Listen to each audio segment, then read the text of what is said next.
സർവേഭ്യോ നമസ്കാരः. അദ്യതന സുപ്രഭാത ശ്ലോക. പ്രാചീം ദിശം പ്രാപ്യ വിരാജമാനം പ്രജേശ്വരം സൂര്യമഹം നമാമി.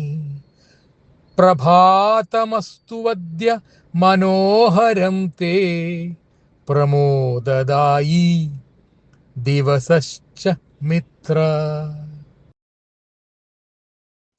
ഇതാണ് ഇന്നത്തെ ശ്ലോകം. ഇനി അർത്ഥവും പറയാം.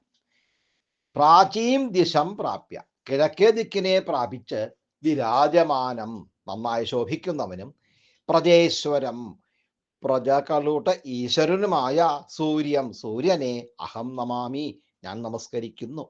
ഹേ മിത്ര, അല്ലയോ സുഹൃത്തെ, തേ അങ്ങയ്ക്ക്, അദ്യ, ഇപ്പോൾ, മനോഹരം പ്രഭാതം അസ്തു, മനോഹരമായ പ്രഭാതം ഭവിക്കട്ടെ.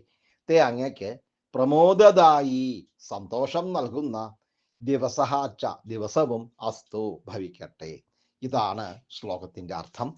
ഈ ശ്ലോകം എഴുതിയിരിക്കുന്നത് ഉപജാതി എന്ന വൃത്തത്തിലാണ്. ഇന്ന് ഞായറാഴ്ച രവിവാസരം ആയതുകൊണ്ടാണ് സൂര്യഭഗവാനെ തന്നെ വന്ദിച്ച് എല്ലാവർക്കും സുപ്രഭാതവും സുദിനവും ആശംസിച്ചത്.